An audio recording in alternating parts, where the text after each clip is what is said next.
Parole de Dieu quotidienne.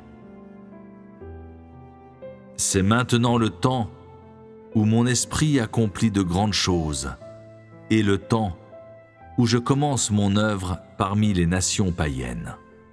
Encore plus, c'est le temps où je classifie tous les êtres créés, plaçant chacun dans sa catégorie respective, afin que mon œuvre puisse avancer plus rapidement et plus efficacement.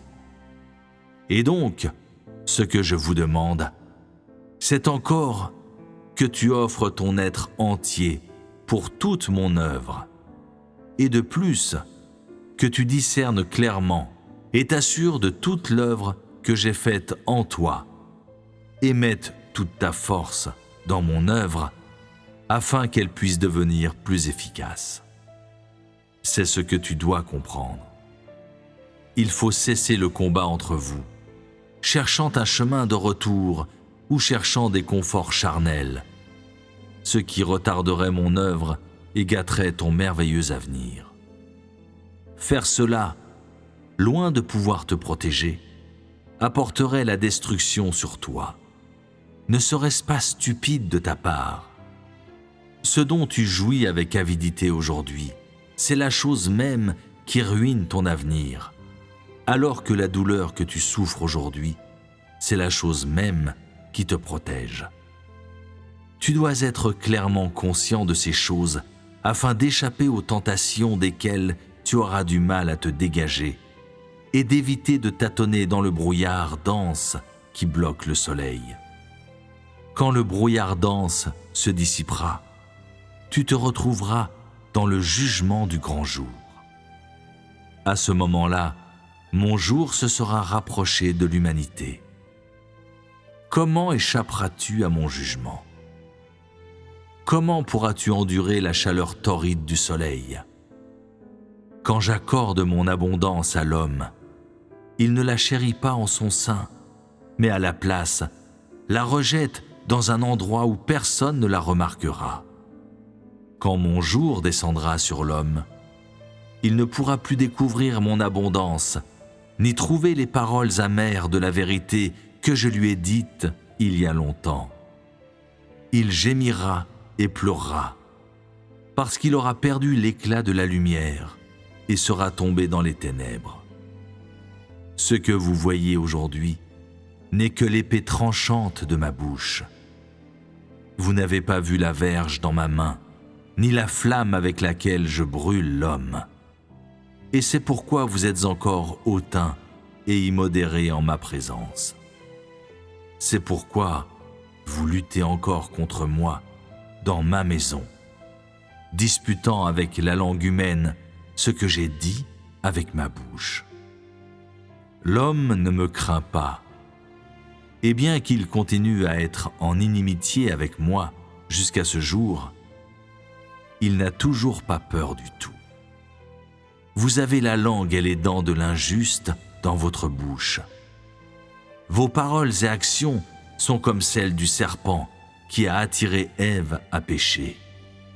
Vous vous imposez les uns aux autres le dicton œil pour œil et dent pour dent, et vous luttez en ma présence pour vous arracher la position, la renommée et le profit.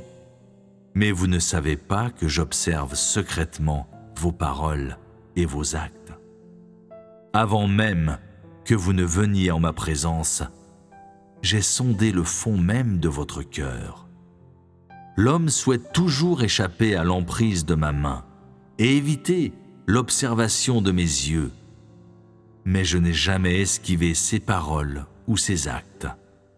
Au contraire, je permets volontairement à ses paroles et ses actes d'entrer dans mes yeux, afin que je puisse châtier l'injustice de l'homme et prononcer le jugement sur sa rébellion.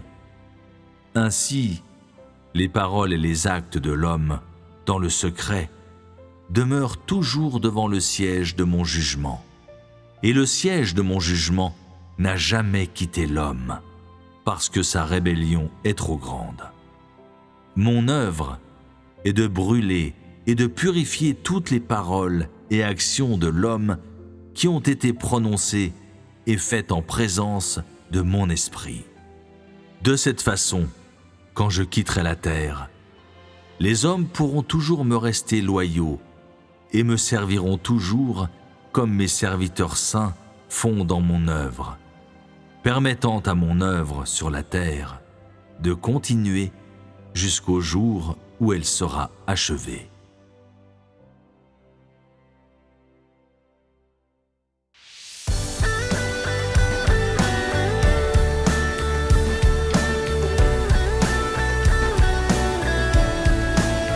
L'Esprit de Dieu accomplit de grandes choses maintenant.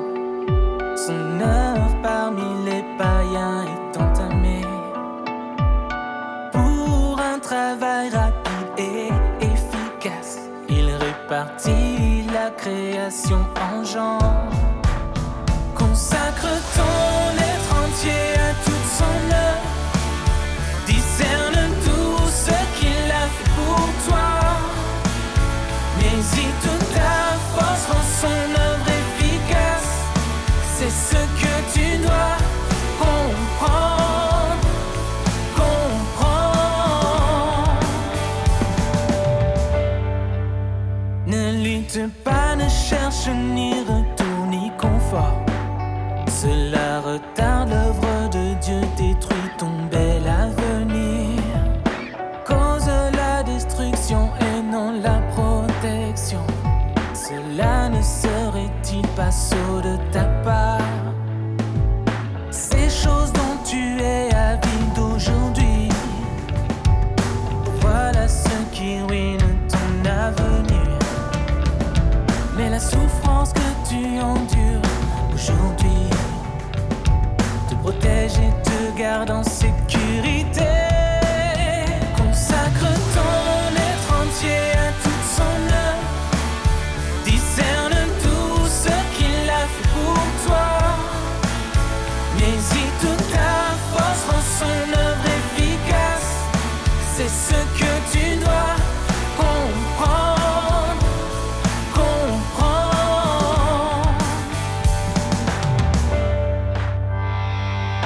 Tiens en compte et sois clair sur